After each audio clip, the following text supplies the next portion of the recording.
Livia en Instagram y Facebook, @Radio UH en Twitter, y visita toda nuestra programación en www.radiouh.cl.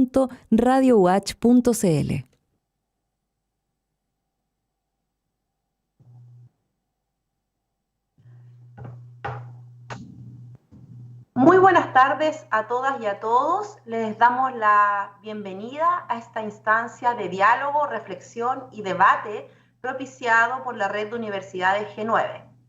Esta red de universidades está compuesta desde norte a sur por las siguientes universidades: Universidad Católica del Norte, Universidad Técnica Federico Santa María, Pontificia Universidad Católica de Valparaíso, Pontificia Universidad Católica de Chile, Universidad Católica del Maule, Universidad Católica de la Santísima Concepción, Universidad de Concepción, Universidad Católica de Temuco y Universidad Austral de Chile.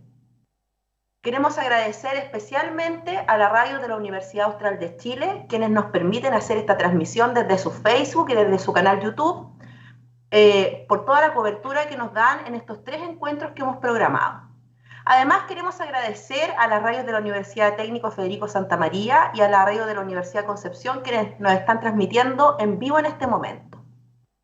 Les comento que el ciclo Reflexiones desde la cultura en escenarios de crisis trata acerca de la condición de la cultura y las artes en medio de la crisis sanitaria a propósito del virus COVID-19, pero también a partir de la crisis social a propósito del estallido que enfrenta nuestro país desde octubre del 2019, dando a conocer desde sus bases la multiplicidad de escenarios a la cual se enfrentan los creadores, los territorios y las industrias por falta de ingresos, por distanciamiento social y por carencia en las políticas públicas que resguarden su seguridad laboral.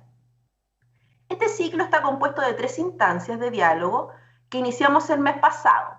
Nuestro primer encuentro fue de construcción de las artes y sus artistas, con invitados de gran trayectoria, en donde se generó un cruce entre la literatura, entre las artes visuales, el teatro y la música. Nos acompañaron el poeta Yanko González, la artista visual Leonora Vicuña, la directora del Teatro San Martín desde Buenos Aires, Diana Teocaridis, y el director de orquesta José Luis Domínguez. En este segundo encuentro hemos titulado la temática como Transformaciones de la educación, las artes y los territorios, y tendremos una invitada y un invitado de gran trayectoria, y hemos querido generar un cruce, como siempre, como se caracterizan nuestros encuentros, entre los territorios, la educación y las artes. Contaremos con la presencia de Leila Selman, reconocida actriz y dramaturga, y también contaremos con la presencia de Edgardo Neira, artista visual y académico de la Universidad de Concepción. Ambos residen en Concepción y sus proyectos son levantados desde este territorio. Es muy recurrente desde diversas institucionalidades utilizar el concepto de descentralización, en donde nos encontramos con acciones que emanan desde un centro para llegar a la diversidad de los territorios sin considerar muchas veces las complejidades geográficas y los repertorios culturales propios de cada espacio, desconociendo así su dimensión simbólica. Con esto nos referimos, por ejemplo, a su identidad y su memoria. La propuesta de este diálogo es dar cuenta de iniciativas que nacen, se gestionan y se promueven desde el territorio, considerándolas como un elemento trascendental dentro de la creación artística y en donde insertamos el concepto de la desterritorialización. Les agradecemos a todos y a todas que puedan dejarnos sus consultas a través del chat, ya sea de nuestro canal YouTube de Radio UH o a través del Facebook de la transmisión en vivo o de la Radio UH, para posteriormente, después de las exposiciones, podamos abrir un espacio de foro que invita al diálogo y a la reflexión colectiva de las distintas temáticas que vamos a abordar. Mi nombre es Bárbara Godoy, soy directora de Extensión Arte y Cultura de la Universidad Católica del Maule y estaré moderando este encuentro. Vamos a partir desde la educación y las artes visuales. Edgardo Neira es artista visual, es pintor, dibujante con numerosas exposiciones y premios nacionales. Es doctor en literatura latinoamericana, es docente del Magíster de Arte y Patrimonio de la Universidad de Concepción y profesor emérito de la Universidad de Concepción. El día de hoy nos trae su exposición Las artes visuales en el paradigma de la complejidad. Mientras lo he estado presentando, ustedes han podido ver parte de lo que es su obra visual, que se manifiesta en estas imágenes que aparecen al costado, y a través de esta presentación te damos la bienvenida, Edgardo. Muchas gracias por acompañarnos. Gracias. Bueno, primero, como urbano, agradecer a varias instituciones, primero a la Vicerrectoría de Vinculación con el Medio de la Universidad de Concepción, que a través de su departamento de extensión y a través de Bárbara me invitan a hacer esta reflexión resumida de lo que significa un tremendo enunciado, ¿no? Las artes visuales en el paradigma de la complejidad. Cosa que cuando digo esto, saludo también a todos los oyentes y videntes que tienen el programa, también a mi coterránea Leila, que compartimos hoy día el programa. Cuando digo el paradigma de la complejidad, quiere decir de alguna manera de que ha habido otros paradigmas que no son el de la complejidad, que es el que estaríamos viviendo ahora. Y es eso de lo que quiero un poco hablar, reflexionar más bien, de cuáles han sido estos grandes paradigmas del devenir humano, que más o menos podremos reducirlo a 3. Esto lo digo de igual manera como los magos sacan un conejo del sombrero, yo trataré de meter un elefante al sombrero. Así de difícil y de complejo es esto, ¿no? Y esto más encima, y que no más encima, sino que además tiene como base el escenario de crisis. En especial me voy a referir más por el tema, cómo lo voy a desarrollar a la crisis de la pandemia, sabiendo que esto va vinculado a la crisis social también. Y cuando hablamos de pandemia, esta tiene la gracia, de alguna gracia tendrá, de ponernos de cara, de pronto, a reflexionar en algo que pocas veces lo hacemos. Pocas veces nos preguntamos qué es la vida y qué es la muerte. Y una pandemia nos pone frente a esas dos instancias de la existencia, lo vivo y lo muerto.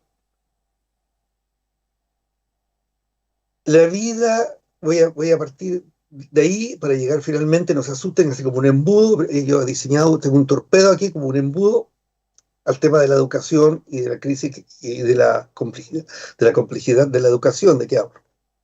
Pero voy a usar este rato para reflexionar brevemente en qué es la vida, porque pocas veces lo hacemos.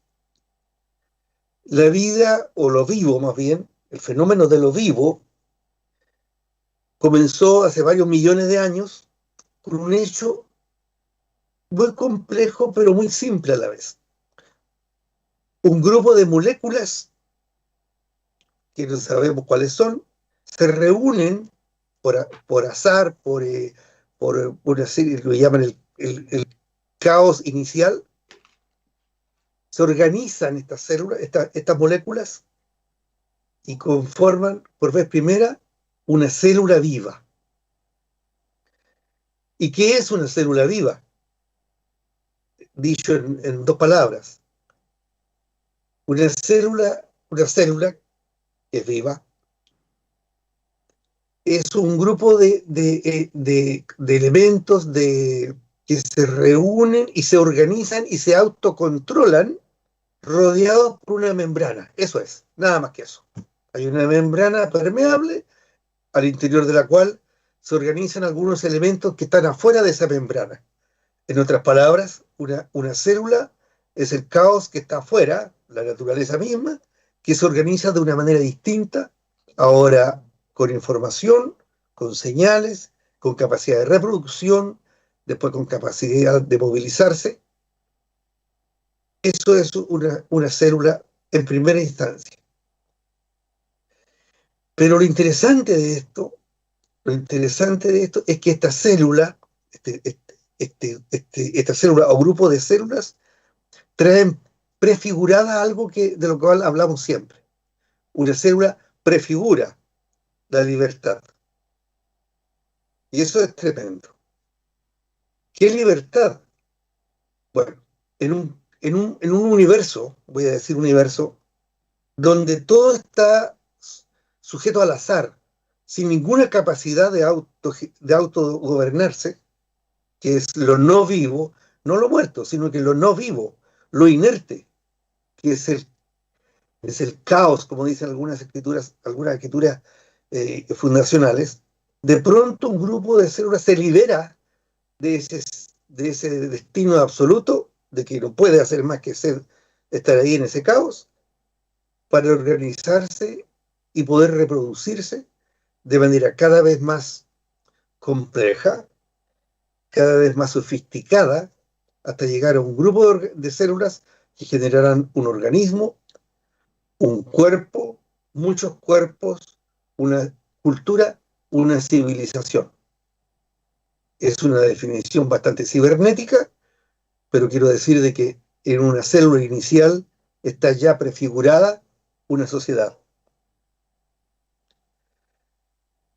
En diferentes grados de sofisticación. Nuestra vanidad como seres humanos nos hace pensar de que el grado máximo de sofisticación es precisamente el ser humano. Porque podemos desarrollar temas como, por ejemplo, la espiritualidad, lo místico, y entre ellos el lenguaje, el arte, no sé, la expresión corporal, la música, etcétera, etcétera, que son maneras celulares de organización extremadamente sutiles. Eso para partir, para partir. Luego, pasado unos cuantos millones de años, nos encontramos con lo que podemos hablar del primer paradigma de formación ya social humana.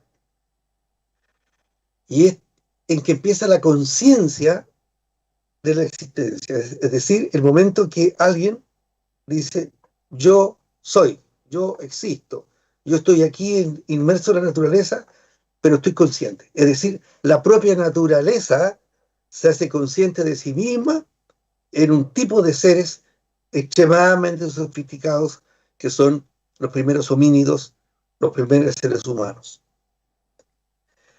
Lo curioso y lo contradictorio aparentemente es que esta conciencia de estar vivo viene del darse cuenta de que morimos.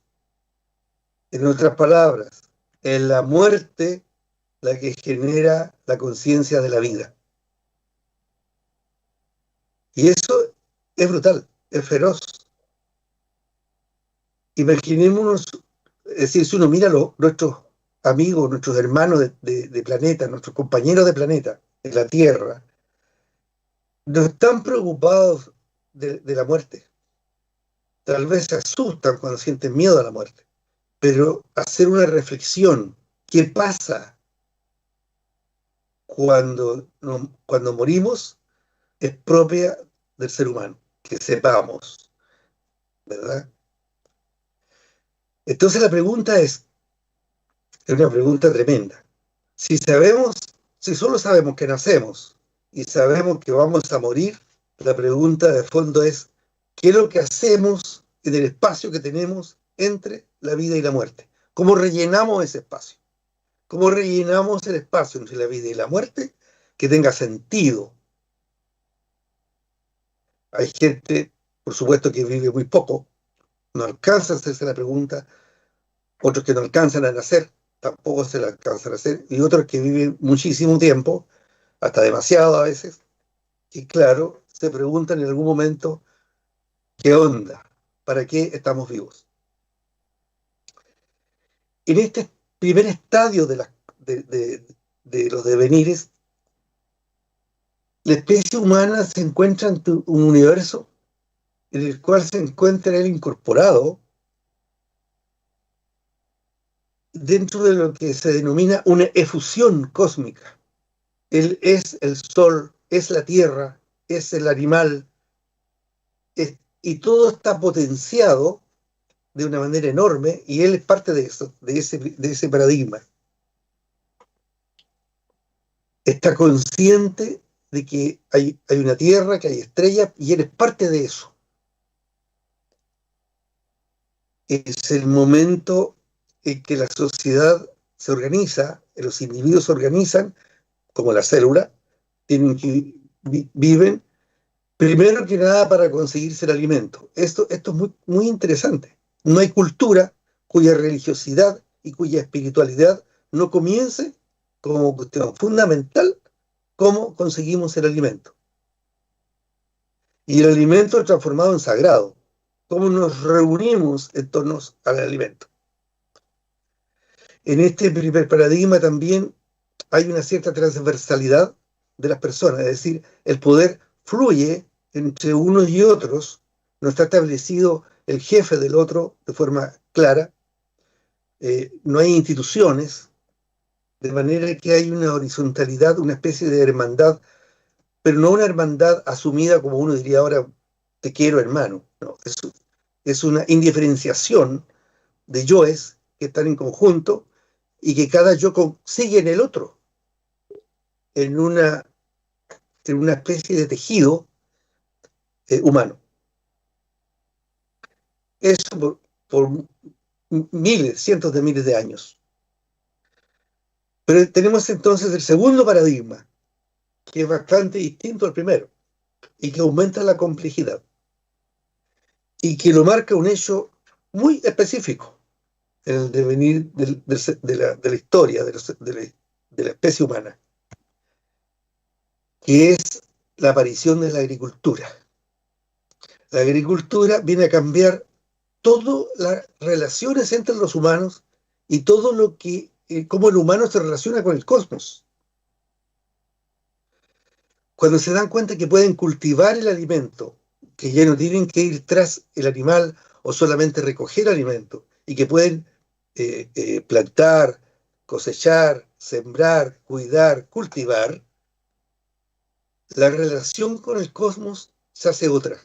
Hay una relación consciente de que es el sol el que hace funcionar la agricultura, de que es el agua el que alimenta esta agricultura, de que es el hombre que ordena la agricultura para que crezca de mejor manera. Y la divinidad, el concepto de lo divino, que en un comienzo, en el primer paradigma, era todo, invadía todo, esto que decía yo como de fusión cósmica, se evidencia en sistemas de poderes religiosos, en la aparición con la agricultura de las religiones y con la aparición también de los poderes verticalizados. Es decir, habrá alguien, porque obviamente se complejiza la cosa, entonces la agricultura, habrá alguien que se especializa, bueno, en cosechar, el otro se especializará en hacer arados, el otro en el regadío, en domesticar los animales que van a ayudar al hombre en este afán de agricultura. Como dice Julio Cortázar brillantemente en Rayuela, todo se asetura. La arquitectura, la piscicultura, toda la cultura, incluida la agricultura, se hace tura. Eso es una maravilla. La verticalización de los poderes y la especificidad de los poderes hace que haya gente que se tiene que dedicar, pues, a hacer una ley. Como el hombre deja de ser nómade, porque ya no tiene que ir tras el alimento, se establecen ciudades, en lugares. Y cuando se establecen lugares, habrá pues que crear un sistema de leyes, de códigos, de normas, de conducta que permitan estar juntos sin que entren en conflicto o con conflictos menores. El código de Hammurabi, que tiene como 7.000 años, es espectacular en ese sentido, porque norma todo, norma cómo se tiene que pelear incluso, cómo se tiene que usar la higiene, porque no hay nada normado y de pronto hay que normarlo todo porque aparece la urbe. La agricultura hace que se forme la ciudad. Sin ciudad, por ejemplo, no habría arte contemporáneo. El arte contemporáneo es un fenómeno propio de la ciudad, propio del intelecto de las universidades. Otras líneas verticales dirán qué es legal, qué es lo que no es legal, qué es lo que no lo es. Y aparece también un símbolo que reemplaza el cambio, el dinero. Ya no basta que yo diga, mire, le cambio 4 gallinas por una vaca, o sea, sino que habrá un símbolo que será una moneda que equivaldrá y lo que será la primera economía, la economía transformar un signo físico, pero que no es del objeto. Y aparece también el concepto de el arte. Ya no es el arte que hace el hombre rupestre en la caverna en que presenta un bisonte, pero no está haciendo arte. Él no está decorando la caverna. Él está haciendo parte de una economía para poder cazar un bisonte. Es una especie de, por eso se le llama también arte mágico, en que hay una especie de dualidad, en que la imagen del bisonte, estoy hablando del arte de las cavernas, no es una representación del bisonte, es también el bisonte. Es decir, el significante bisonte es el bisonte mismo. Así funciona lo que se llama la magia simpática o el vudú. No es el arte que tenemos ahora con un signo, un significante y un significado. Entonces, pero ahí aparece en la agricultura, ya empieza a aparecer el arte como símbolo de otra cosa. De hecho, el arte, hace poco tuve la suerte de estar en Egipto y veía esto que es tan sorprendente y tan maravilloso y tan aplastante de ver los, los jeroglíficos dentro de las pirámides o dentro de los templos, en que van relacionando la divinidad con el sol, con el hombre y siempre el alimento, que es lo primero, el sol alimentando el alimento. Es decir, una economía agraria que produce un sistema religioso, y yo no estoy diciendo que no exista lo religioso, pero estoy diciendo de que los dioses sean un invento acomodaticio, servidor de la agricultura. Va todo junto, se percibe todo junto. Eso lo dejo hasta aquí como el segundo paradigma. Y finalmente termino con el tercer paradigma, que es el que estaríamos viviendo, con un hecho que acontece más o menos en el siglo XIX, fundamentalmente con la aparición de Nietzsche, y para mí en lo personal, más fundamental todavía, con un poeta que se llama Stéphane Mallarmé. Mallarmé hace una pregunta tan inocente, pero absolutamente tumbativa en la historia de Occidente. Y la pregunta tumbativa es, ¿qué relación tiene la palabra rosa, en francés rose, con la rosa que uno ve en el jardín? Yo quise traer una rosa, pero como en esta época no hay, traje unas camelias. Entonces sería, ¿qué relación hay entre la palabra camelia y esto? Este fenómeno botánico que es color rosado, o color rosa, color de la rosa. ¿Hay una relación entre la palabra y el fenómeno de la flor? Ninguna. Es decir, la respuesta es que el lenguaje que creíamos que representaba la realidad metafísica representada por este lenguaje, de pronto con esa pregunta se hace nada, se diluye en la nada. El lenguaje es una convención de sonidos, de palabras, que representa algo que no tiene nada que ver con lo que tiene el sonido, solamente lo simboliza. Y cuando eso sucede, quiere decir que toda la realidad que estaba construida con la seguridad de que el lenguaje era la realidad, que está ahí, imbatible e inamovible, de pronto resulta que estamos montados en una serie, en una red, una filigrana de lenguaje que va pasando y se va cambiando y se va haciendo y se va deshaciendo en la misma medida que la vamos haciendo. De ahí, por ahí vendrá lo que en la sesión anterior de esta conversación, de esta reunión, se habló de la deconstrucción. El lenguaje va en diferido con la realidad. Entonces, ya no somos, si seguimos siéndolo tal vez, pero culturalmente aparecemos ahora ya como seres biológicos, bioculturales. O sea, somos seres biológicos, pero que estamos funcionando al interior de una cultura o sobre la cultura, como la red del trapecista, que se afirma en ella para sentirse seguro, o bioespirituales, cuya espiritualidad, por muy sutil y sublime que sea, necesita de un cuerpo en el cual funcionar. Y todo deviene lenguaje. Todo se hace lenguaje. No somos más que seres del lenguaje, como seres humanos, pero seres del lenguaje metidos en un cuerpo o viviendo en un cuerpo.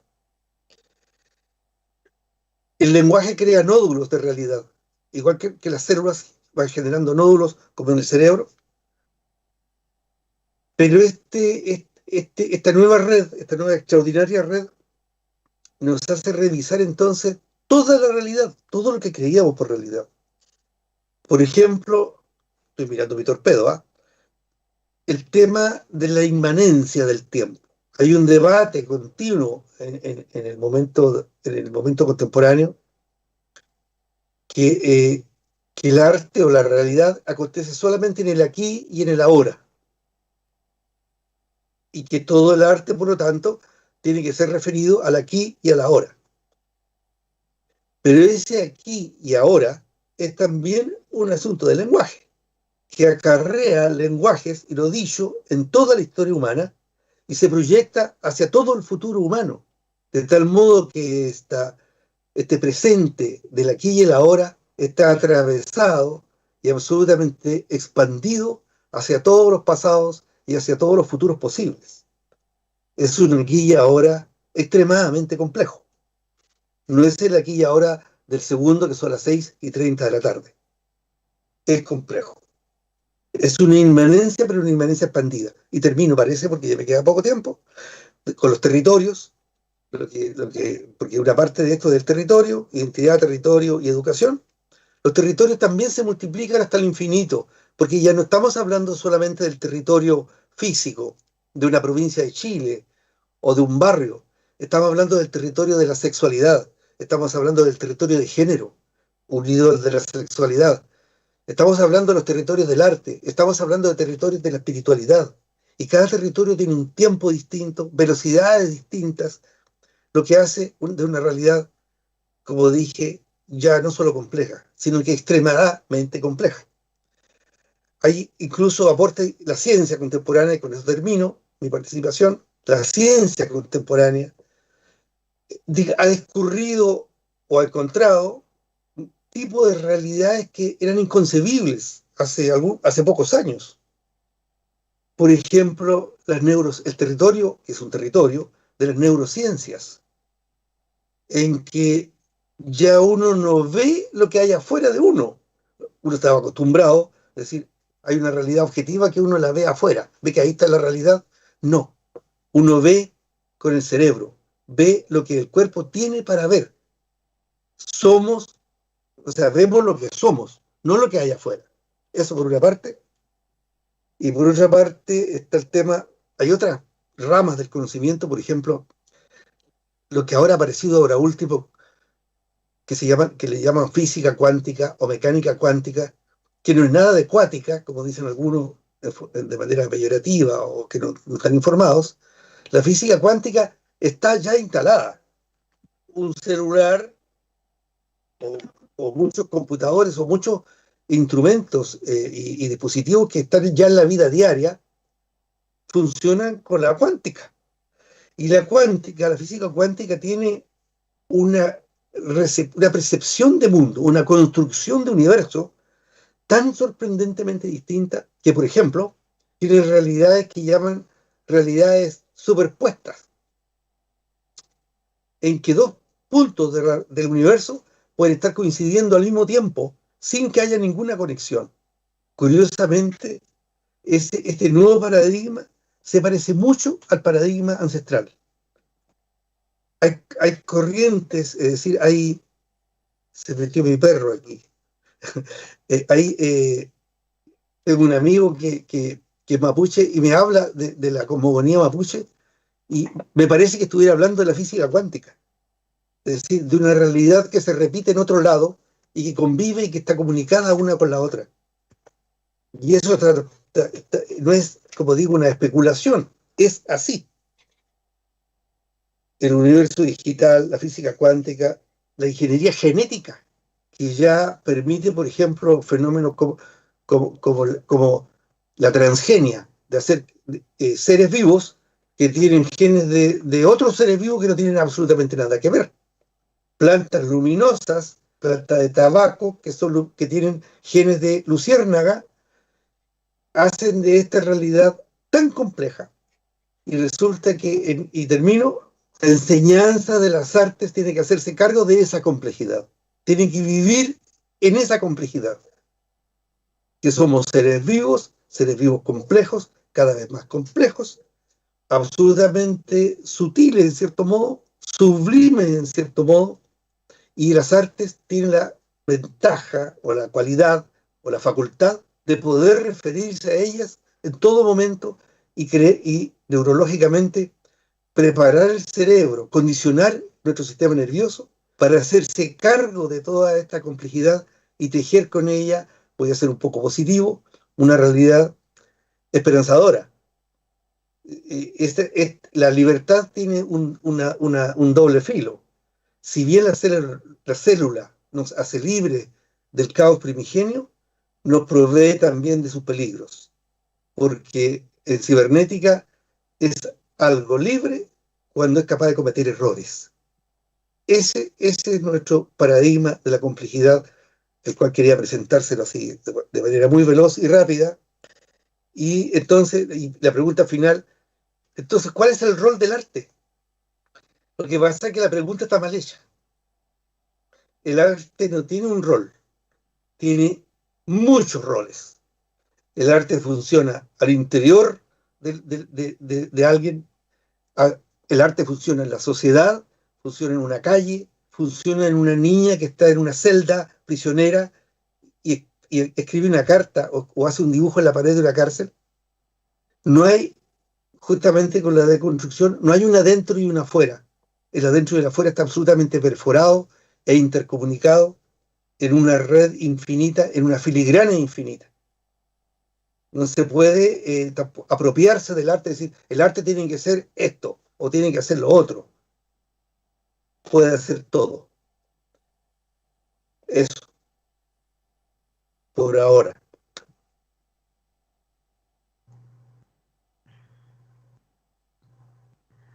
Muchas gracias, Ricardo. Nos parece muy pertinente tu visión. Te agradecemos por este recorrido que hoy nos brindas y por compartirnos esta reflexión. Queremos recordarles a quienes se están uniendo a la sintonía de la Radio UH que el día de hoy nos encontramos en el segundo episodio de nuestro ciclo Reflexiones desde la cultura en escenarios de crisis. Nuestro segundo encuentro está ligado a la temática de transformaciones de la educación, las artes y los territorios. Les queríamos recordar, para quienes se están sumando a nuestra transmisión en este momento, estamos a través de la Radio Universidad Austral de Chile, estamos además en transmisión en vivo a través de la radio de la Universidad de Concepción y a través de la radio de la Universidad Federico Santa María. Ahora queremos iniciar la participación de nuestra siguiente invitada, pero la queremos partir de una manera particular, con música que es extracto de su montaje Cochabamba ya tiene un mar, del elenco Teatro Reconstrucción, y los vamos a dejar ahora en este momento con la canción La Muerte. 5. Canción para mi primer amante en plegarias. Que ausente están los señores que me dijeron divina, les cantan los ruiseñores en la noche de vigilia, en la noche de vigilia. Que ausente esta poesía cuando terminan mis días con los pechos a la tierra y la porfía crecida para contar cuánto he amado. Me meto un mate bien largo para contar cuántos hijos pongo a contar las estrías. y pa' contar los lamentos, solo contigo me basta, y pa' contar alegrías, corto tulipas y calas, corto tulipas y calas. Si mi sol muere, yo voy con él, la muerte me persigue, me pena el pensamiento,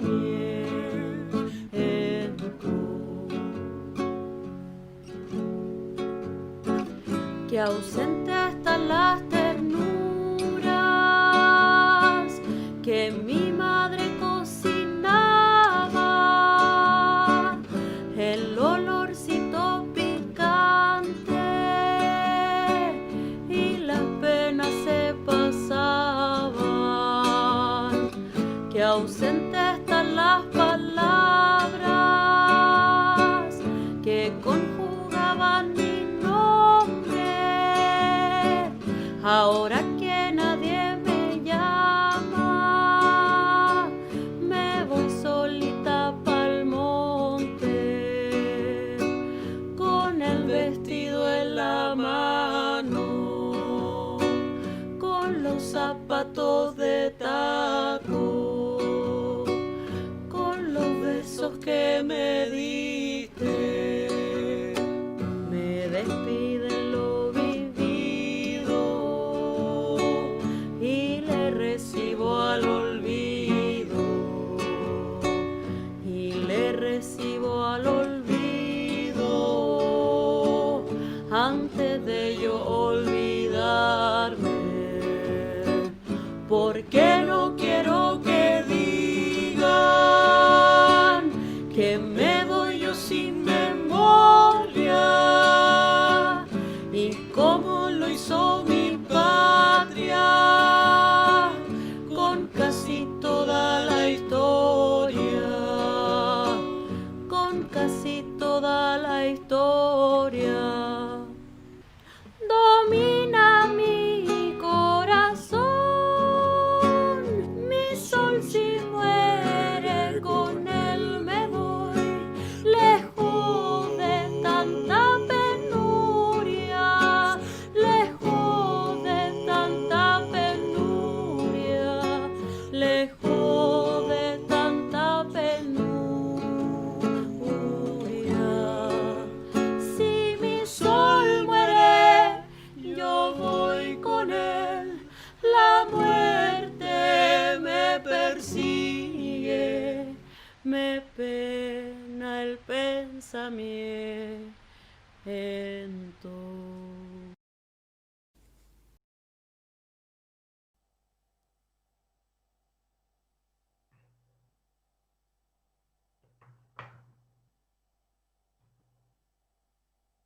Ahora que hemos escuchado esta canción, extracto de Cochabamba ya tiene un mar, puedo presentarles a nuestra siguiente invitada.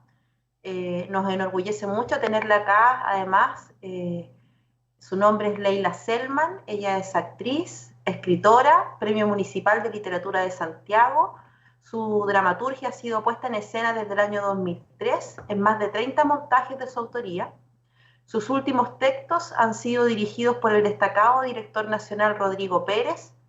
Entre sus publicaciones destacan El pájaro de Chile y otra gente posible, Animales salvajes sueltos en mi mente, Amador ausente y Cochabamba ya tiene un mar.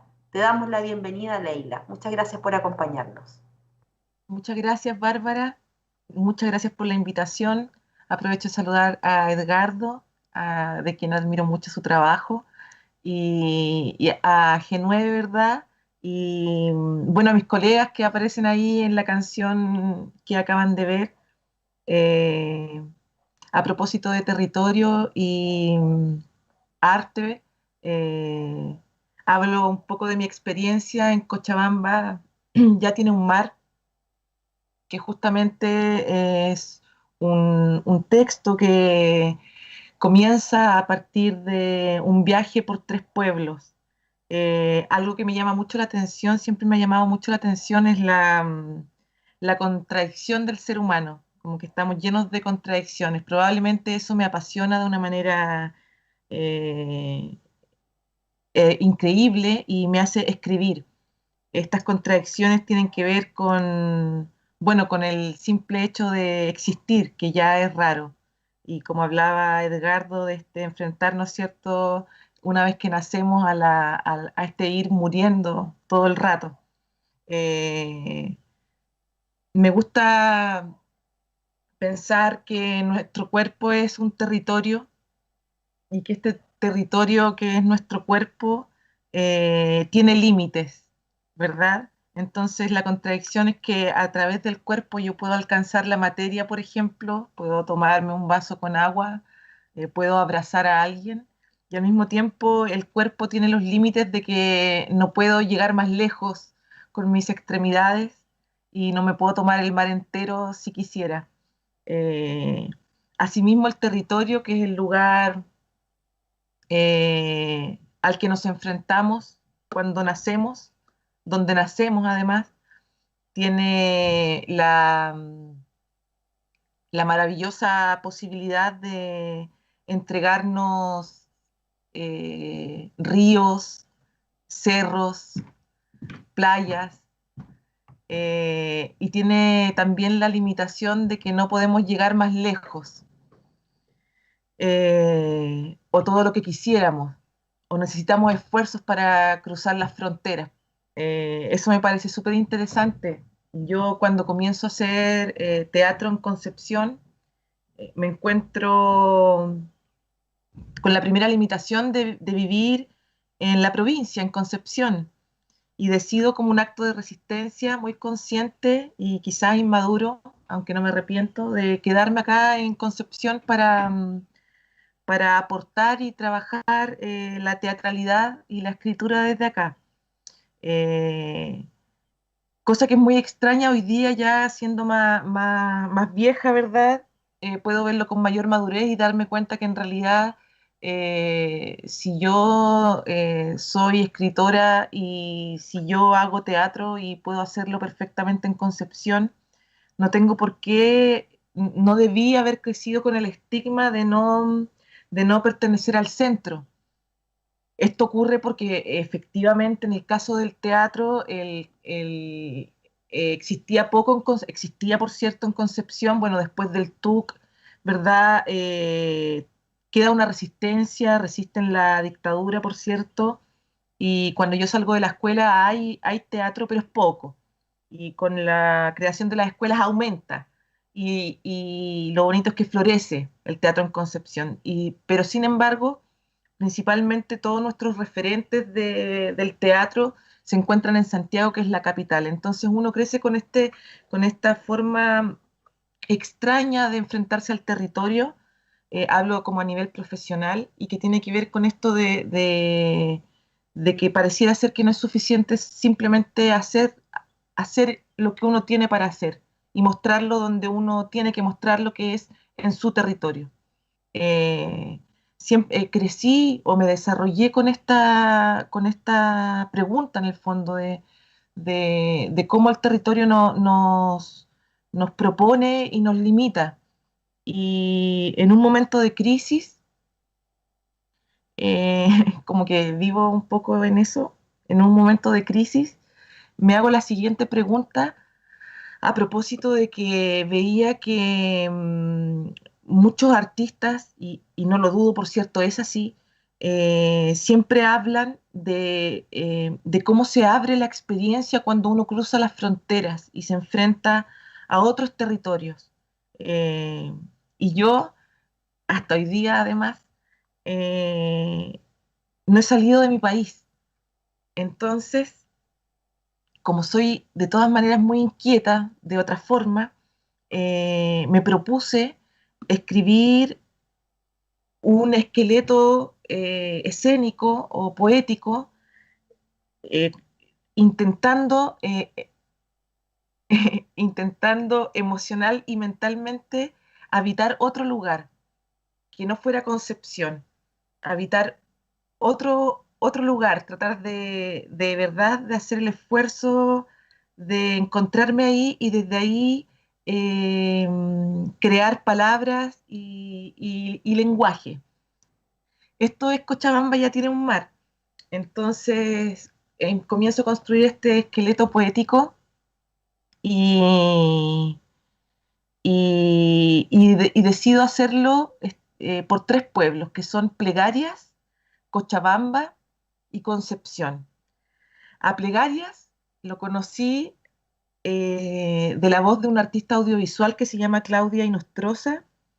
Yo me enamoré de la Claudia porque me hablaba con tanta fascinación de un estudio que estaba haciendo sobre el pueblo Plegarias, que yo me enamoré de ella y del pueblo y sobre todo de la palabra Plegarias, que la encontré así muy hermosa.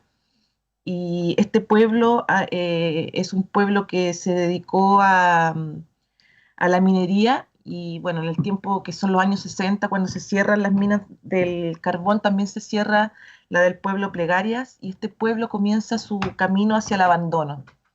El pueblo cae como en una profunda tristeza, sin embargo hay una señora que se llama Hortensia que decide resistir ahí y ante su fuerza y su ímpetu, algunas otras casitas también resisten y se quedan ahí hasta hoy día en el pueblo Plegarias. El otro pueblo es Cochabamba, que es un pueblo de tierra altiplánica, al que yo visito también para escribir, como les explicaba, con otros aires las palabras. Y el tercer pueblo es Concepción, que es el pueblo en el que me he desarrollado durante toda la vida y creativamente o profesionalmente o artísticamente durante ya, yo creo, 20 años. Entonces comienzo a hacer este tránsito por estos 3 pueblos que comienza más o menos de esta manera. Digo, he decidido nacer otra vez en Plegarias, un pueblo olvidado de la 8ª región de mi país. Decido nacer ahí porque yo también fui olvidada un día temprano. Recuerdo que todavía guardo nublado, no sé si en mi memoria, no sé si en mi garganta. Crecí como una planta en Concepción, como un gomero o un sauce crecí. Ahí conozco la literatura y el teatro. Por un lado creciendo deforme mis hojas y por el otro creciendo terrible mi raíz. Y para morir me voy a Cochabamba, un pueblo de tierra altiplánica al que visito regularmente durante las letras de esta ficción, al que visito regularmente para morir, al que visito regularmente para insistir. Siempre se puede morir un poco más, siempre se puede vivir un poco menos. Nací en Plegarias y hace tanto mi nacimiento que lo tengo olvidado. Sí, en un pueblo nací, en un pueblo que presume rezando sobre un recuerdo negro que alguna vez fue alegría, sobre árboles robustos que alguna vez nos poblaron. Reza mi pueblo para favorecer la corrida de perros timoratos, las voladas de pájaros hambrientos, la caída de peces de los cielos, las palmadas de los niños naciendo, la mirada de los hombres amando. Que no ocurre el olvido, presume mi pueblo, pero sí, ha ocurrido.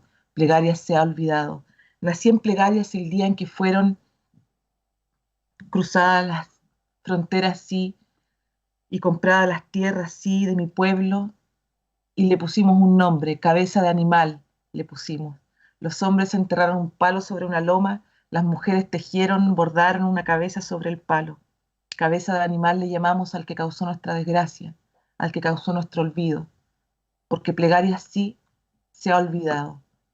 Así más o menos comienzo este recorrido por los 3 paisajes, donde en el fondo es un recorrido para morir, por estos 3 territorios que se van cruzando en esta decisión mía de morir con las palabras para vivir lo que más pueda la vida. Y desarrollar de alguna manera mi visión sobre las geografías, cómo las fronteras en el fondo nos limitan, pero también nos permiten a través del arte viajar. El teatro es una forma de conocimiento de mundo y eso es muy bonito, así como el cine, así como leer, ¿verdad? A través del teatro tenemos conocimiento de mundo y Y eso me parece maravilloso. Entonces, estos límites que nosotros tenemos, que son reales, que son concretos y que además viven con las posibilidades que tenemos con nuestro propio cuerpo y con nuestras propias fronteras, digamos, territoriales, pueden ser traspasadas a través del arte. Y eso es maravilloso porque la identificación finalmente del ser humano ocurre siempre. Entonces, uno puede sostener que cuál es, por ejemplo, la identificación que nosotros podemos tener con nuestro territorio. Yo cuando me lo pregunto, puedo decir que siento una identificación instintiva, o la sentí muy instintivamente con el río Biobío, que lo atravieso diariamente, porque de Concepción siempre he trabajado y vivo en San Pedro, entonces diariamente he tenido que atravesar el río Biobío, pero a través del conocimiento, de entender lo que este río es, esa identificación más instintiva se transforma en una identificación consciente, de saber que ese río me proporciona las palabras, de saber que ese río me ha salvado tantas veces, y así con la laguna que está al otro lado, y así con las flores que crecen en mi jardín, que a través del conocimiento, y ya no del instinto, y es decir, de la educación, puedo gozar y puedo transformarme en un ser humano con mayores libertades. Es decir, puedo atravesar más límites. Esto me lo puedo gozar de esto, y soy una privilegiada porque tengo dos cosas. Tengo educación, ¿verdad? Y tengo el arte de mi mano para atravesar las fronteras. Eso, quisiera... No sé si quieres preguntarme algo, Bárbara. ¿Puedo Bueno, morir un poco o no? no, súper bien. Te Ya. quiero agradecer, Leila, por compartir esta reflexión. Bueno, yo les quiero contar a quienes nos están viendo, a quienes nos están escuchando, de que yo tuve el privilegio de poder ver una de las funciones virtuales de la obra Cochabamba ya tiene un mar. Para mí fue muy emocionante, y cuando la vi, anoté un par de frases, pensando en que Leila hoy día no lo iba a decir, pero Leila lo dijo, pero igual me gustaría repetirlo porque creo que es muy atingente al momento que estamos viviendo. ¿Y qué es esto? Lo tengo acá escrito en el mismo papel, de hecho, en donde lo guardé aquella vez, que dice: siempre se puede morir un poco más y siempre se puede vivir un poco menos. Para mí, creo que para todos los que hemos podido ver la obra, y que seguramente van a seguir apareciendo más funciones, que los invito a que por favor la puedan ver, hay una conexión muy importante entre la vida, la muerte, el territorio, lo femenino, en la marginalidad. Hay muchas temáticas que se cruzan en todo momento de una manera muy poética, así que te quiero agradecer, Leila, y quiero invitar a todas las personas a que ojalá puedan verla. Si se presenta la instancia y les aparece como publicidad o les aparece en redes sociales, que puedan verla, porque de verdad es toda una experiencia. Queremos, además de agradecerle a Leila, comenzar un poco a abrir este espacio de reflexión colectiva, en donde ustedes nos han enviado algunas preguntas a través de nuestro Facebook, de la Radio Watch, a través de la página de YouTube. Y quiero partir por algunas preguntas que ya hemos ido notando y que yo tengo por acá. Bueno, también entregar los saludos que han ido llegando al Facebook, como por ejemplo de Mario Soro, quien saluda a Edgardo Neira, y también nuestro amigo Rodrigo Piracés, quien le pregunta a Edgardo: Edgardo, ¿cuál sientes tú que es el rol del artista en la sociedad contemporánea? ¿Le respondo ya? Estoy al habla, estoy escucho. Bueno, yo concluí mi interview, como dicen decía antiguamente la gente pituca, la interview, hablando justamente del rol del arte. El artista, y así el artista, por lo tanto, el rol no es un rol. Uno puede tener muchos roles, justamente lo que decía también Leila, ¿no? Hay roles que son de tipo netamente líricos, roles que pueden ser políticos, roles que pueden ser de tipo más bien espiritual. En el fondo, también diría yo, está muy de moda la palabra resistencia, pero esa resistencia se ha politizado demasiado, a mi juicio. No es una resistencia solamente a un sistema político. Una resistencia es también el roce que uno tiene con la vida misma, y de ese roce va surgiendo la poética, poética visual, poética corporal, o de todo tipo. Y ahora sí una opinión más ya más política. Delante de la mañana, por casualidad, y siempre las casualidades, es decir, nunca las casualidades son casualidades, me encontré con una antigua leyenda, que es la leyenda del rey Midas, que todos la conocen, la mayoría de la gente. Un señor amargado que se le parece un duende o un mago o alguien, y le pregunta que por qué está tan amargado, que le pida como beneficio qué es cómo saldría de la amargura este rey Midas. Entonces le dice: yo quiero, todos saben el cuento, que todo lo que toque se convierta en oro. Y él le concede este favor, y efectivamente todo se va convirtiendo, lo que toca se le va convirtiendo en oro. Entonces le quiere abrazar a su hija, y se le transforma en una escultura de oro. Se quiere comer un huevo frito, y se le transforma en oro. Y todo se transforma en oro, de tal manera que el oro ya no sirve para nada, por esta obsesión por aurificar toda la realidad, por transformar todo en un bien de consumo, en el fondo.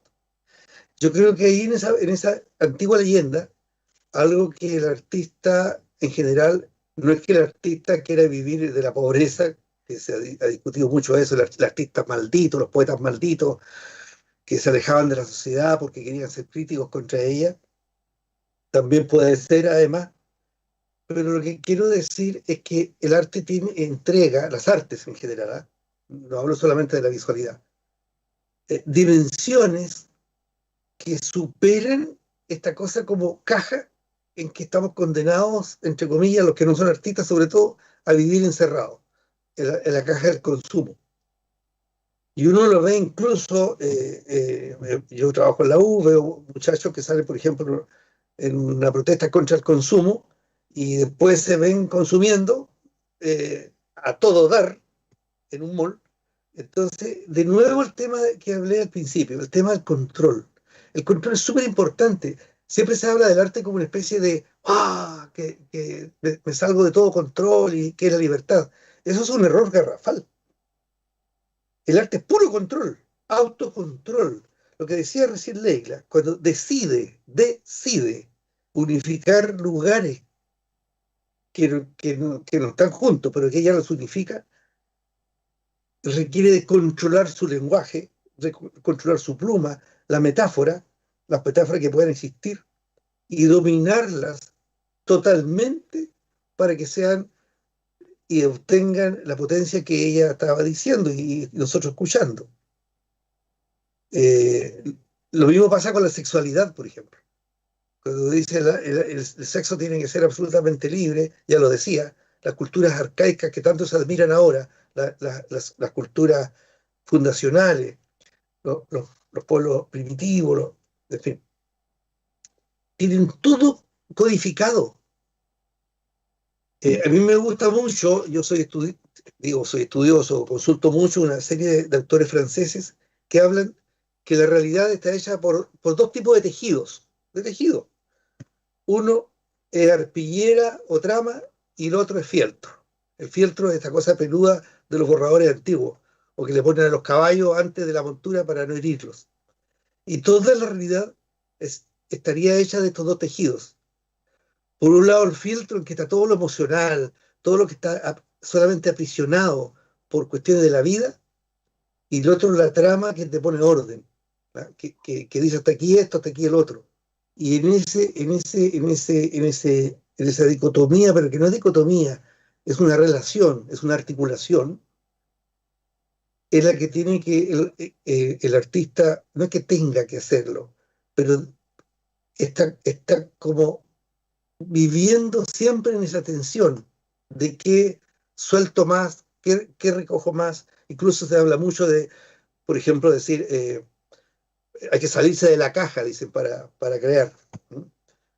Claro, la caja sería la estructura. Cortázar, por ejemplo. Cortázar crea una línea de fuga de literatura que renueva el lenguaje absolutamente. Inventa un lenguaje en Rayuela, el glílico.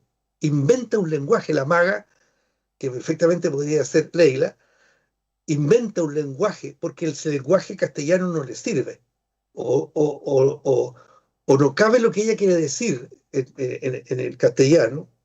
Sin embargo, Cortázar escribe rigurosamente el castellano, totalmente en control de su poética.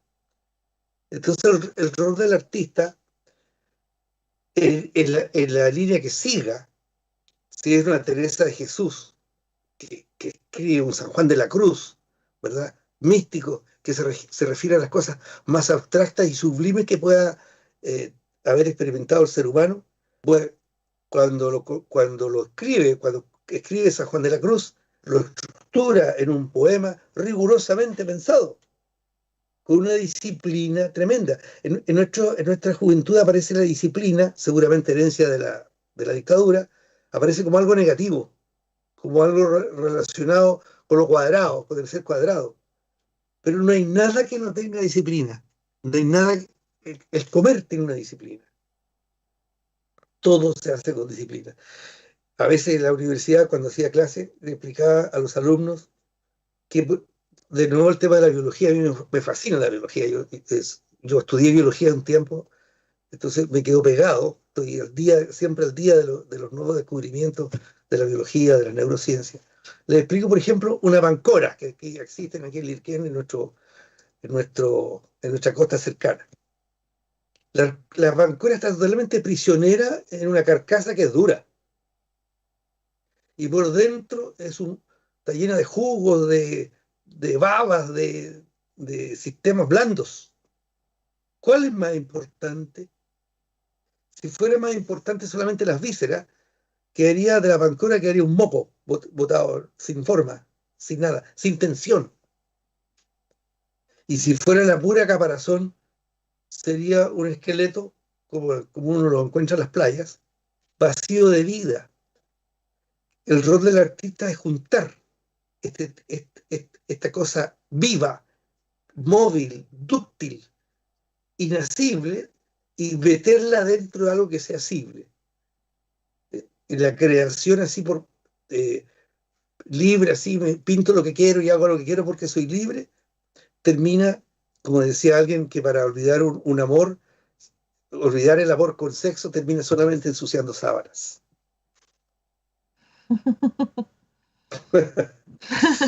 Terrible, pero...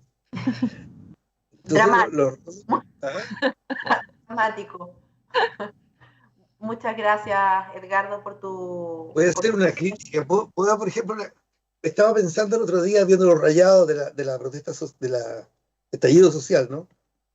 Entonces, como yo tengo una edad ya, recuerdo el mayo francés, de la explosión social que hubo en años 68 en Francia. Y no los quiero comparar, pero me recuerda, me llama la atención. Entonces uno ve los rayados que había en las calles parisinas durante esta revolución de los jóvenes y de muchos intelectuales, que de ahí viene la contemporaneidad de esta revolución francesa, no la revolución francesa, sino que de este mayo francés del año 68, y aparecían frases: prohibido prohibir, por ejemplo, seamos realistas, pidamos lo imposible. En fin, hay un libro donde aparece una cantidad de escritos que son poéticos. Y en mi concepción, por lo menos, toda esa poética se reduce a Paco Culeado. Entonces, cuando la fuerza del arte se mete, esa fuerza se multiplica y deja de ser un eslogan que da vuelta y vuelta, que termina perdiendo su poder finalmente. Como la jaiba o sea, esa pregunta que se hace Leila, cómo alargar la muerte y vivir menos, es una contradicción, es como la arte Rimbaud, ¿no? Yo soy un otro, yo es un otro. Es de una complejidad tal, cuando Rimbaud escribe eso, yo es un otro, se disloca el yo es un otro. Eso es tremendo, eso realmente revoluciona el pensamiento y hace un tejido complejo. Y no una cosa automática que se escribe con un tarro de spray que pierde toda atención por lo demás. Entonces el rol de los artistas es justamente crear la tensión, crear tensiones a través de las disciplinas, de la emoción, pero que van apareciendo dispositivos tremendamente humanos, que pueden ser muy complejos, deben ser complejos. Esa sería una respuesta corta para el tema de los roles del artista, ¿no? Bueno, muchas gracias, Edgardo. Han llegado varias preguntas más. Ahora tengo una pregunta para Leila. Bueno, en primera instancia agradecen la instancia y quisiera preguntarle a Leila, ¿de qué manera habita lo femenino y el feminismo en tu obra? Ya, bueno, yo creo que lo femenino siempre está en mi obra, creo. Mira, la verdad, para ser bien sincera, yo estoy como un poco, he estado desde que ha tomado fuerza el feminismo, cosa que me hace muy feliz y que tiene todo el sentido para mí. Yo he estado un poco, la verdad, en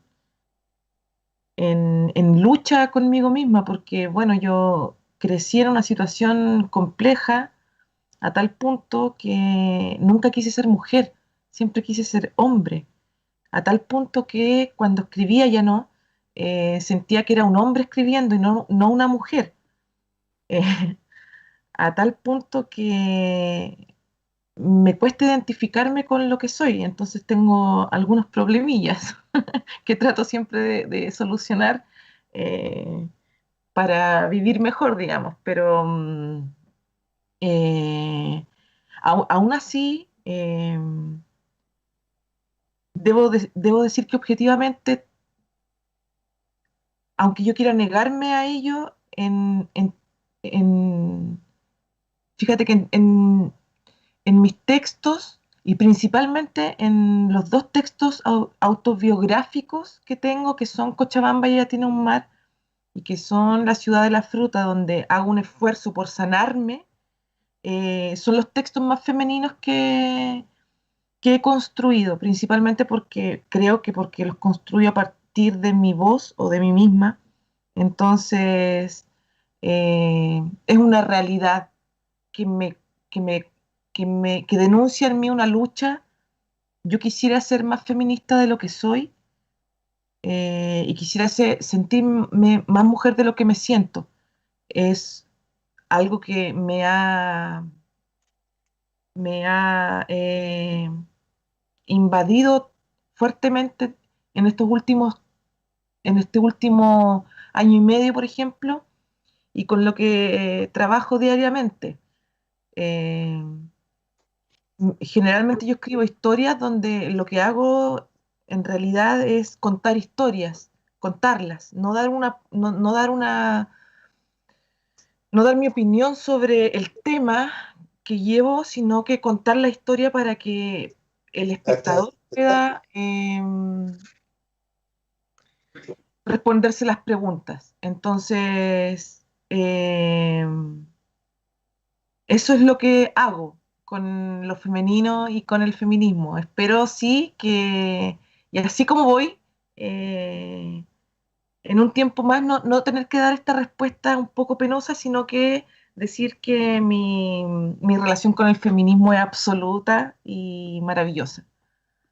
Pero lo que sí estoy absolutamente apoyando de manera activa también es con que el patriarcado como figura que ha dominado, ¿verdad?, nuestra sociedad, eh, sea reemplazada por un fracaso absoluto, o sea, por el fracaso absoluto que significó, y que venga algo nuevo, y el feminismo es maravilloso.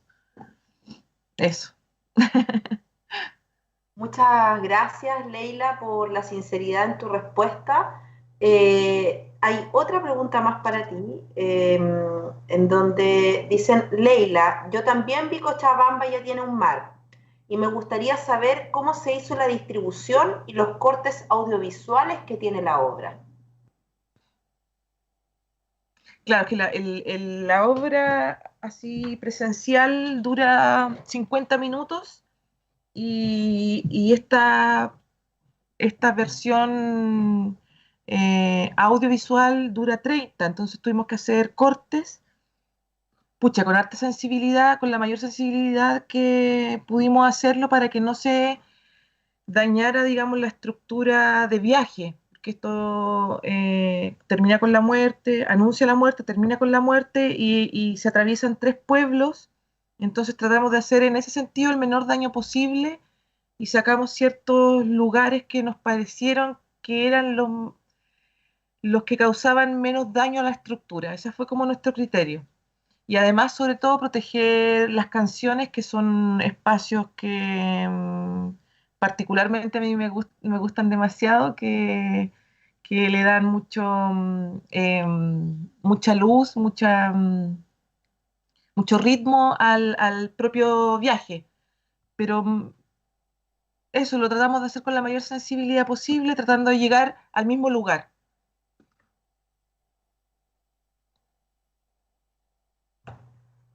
Muchas gracias, Leila. Tenemos una pregunta ahora para Edgardo, y dice, ¿es posible aplicar la teoría de la entropía de la naturaleza en lo que estamos viviendo hoy? ¿Lograremos encontrar un cierto orden dentro del desorden espiritual existencial?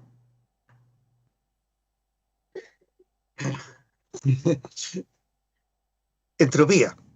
¿La repito? La primera parte, por favor. Dice, ¿es posible aplicar la teoría de la entropía de la naturaleza en lo que estamos viviendo hoy? ¿Y lograremos encontrar un cierto orden dentro del desorden espiritual existencial?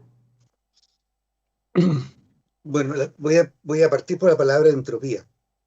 La entropía es un concepto que aparece en el año 1900, por lo menos aparece dentro del contexto de la cibernética, y la cibernética como concepto aparece en el año 1948 con un físico que se llama Norbert Wiener, y que habla de los sistemas, de todos los sistemas biológicos y vivos que se organizan en torno a algo.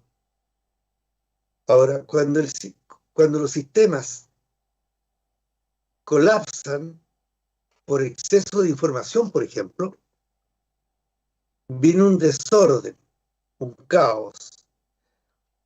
Pero curiosamente y paradójicamente, ese caos es quieto, ese caos es ordenado.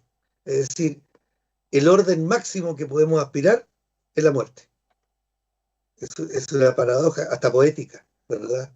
Porque en la entropía no hay desequilibrios. En la entropía absoluta todo está ordenado. En biología alguna vez preguntábamos, ¿cómo compruebo yo que en la Luna, por ejemplo, no hay vida o no hubo vida?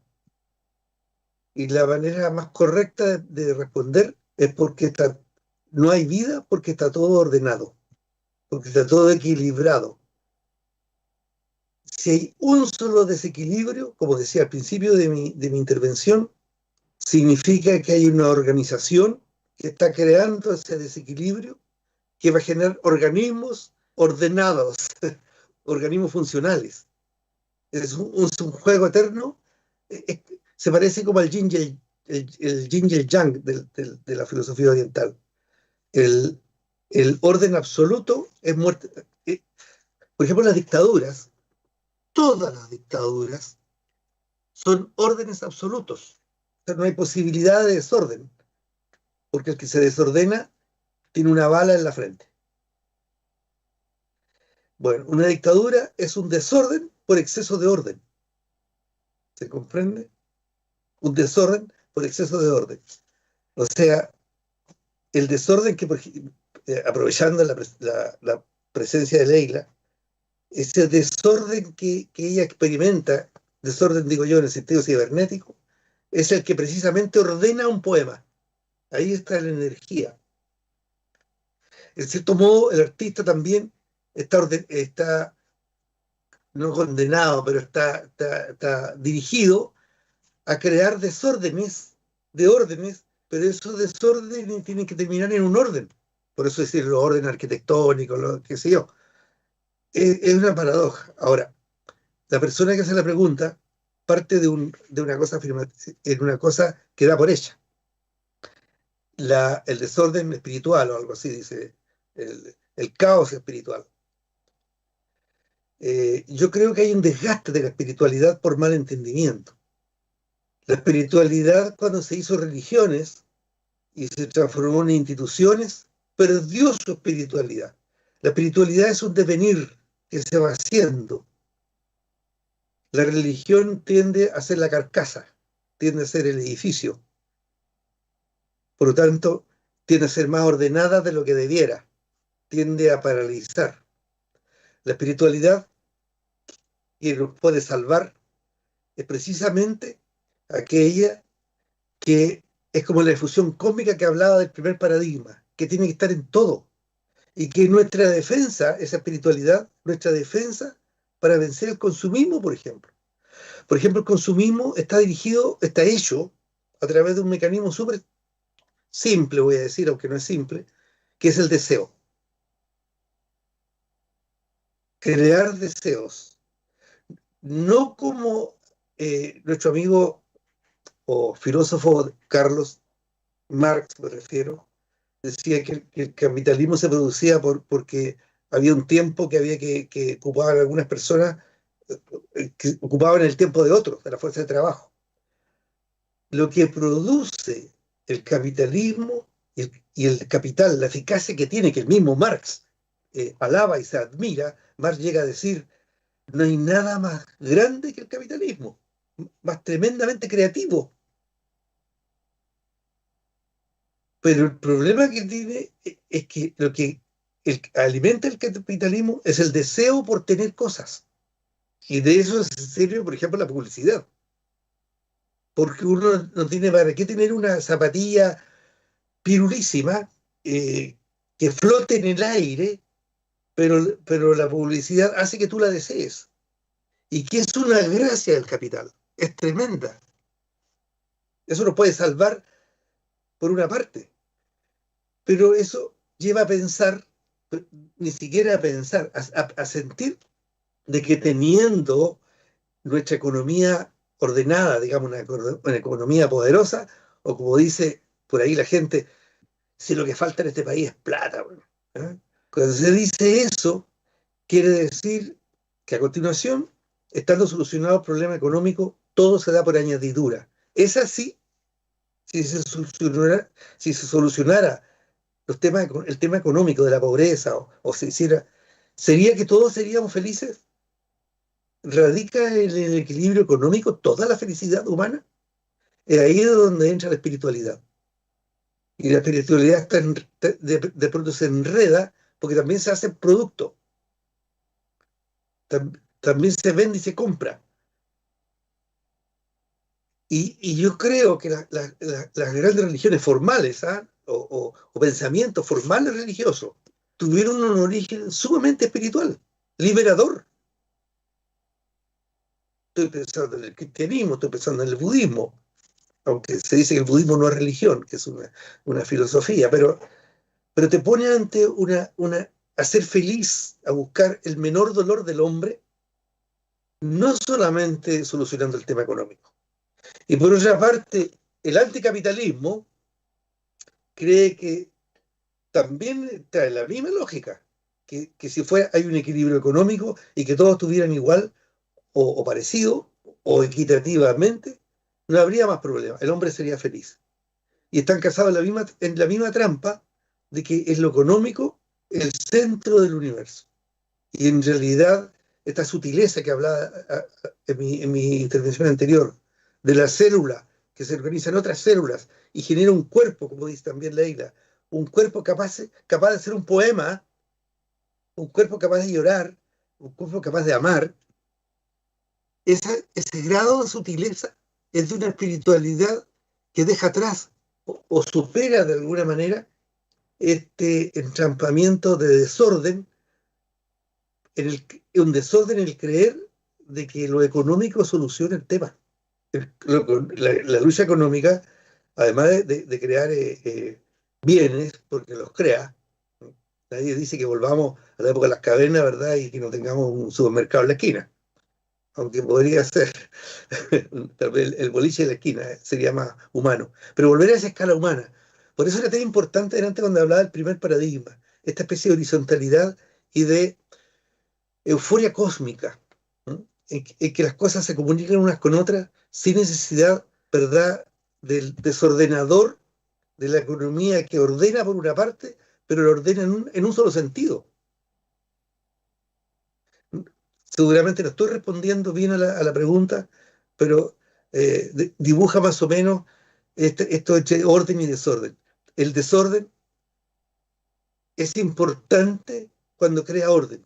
El desorden es importante cuando además de desorden crea un derecho. Es decir, el derecho que todos reclaman ahora es absolutamente indivisible del deber. Si no se genera una deformación, un tumor que no es posible de controlar. Y ese sí que es desorden. Yo desordeno una realidad que está establecida, que está entrópicamente quieta, está paralizada porque parece que funciona bien.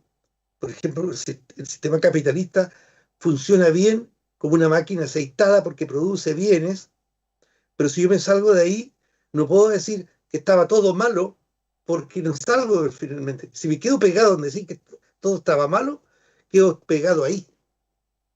Hay que fugarse de ese sistema, tomar lo bueno que tenga e ir creando otro.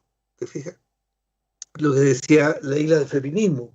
O sea, yo sospecho de los ismos en general.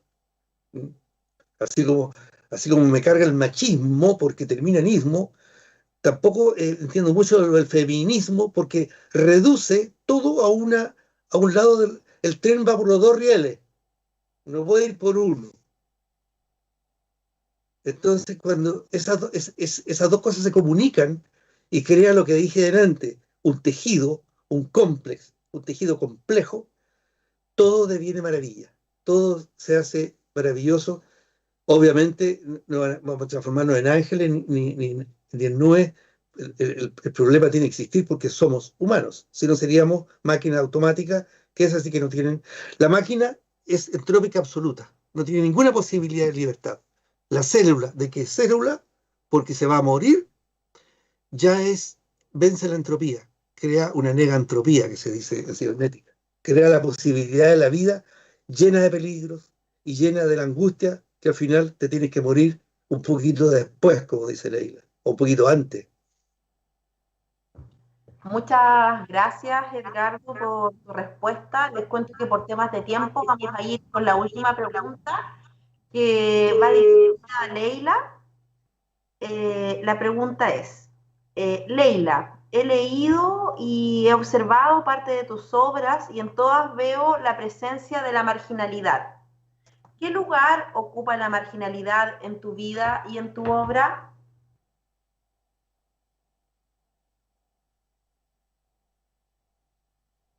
Tienes que activar tu micrófono, Leila. Sí, es cierto, decía yo, la marginalidad efectivamente y el abandono han sido los temas que han dominado mi escritura desde el principio hasta hoy día. ¿Por qué?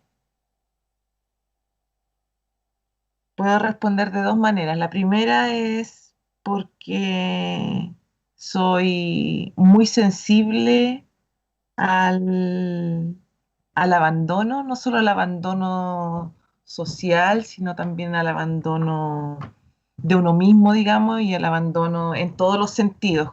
Eh, me conmueve el sujeto en este estado. Probablemente se debe a que yo lo padezco demasiado y trato de salir de ahí, y una de las formas en las que yo me alivio es a través de la escritura.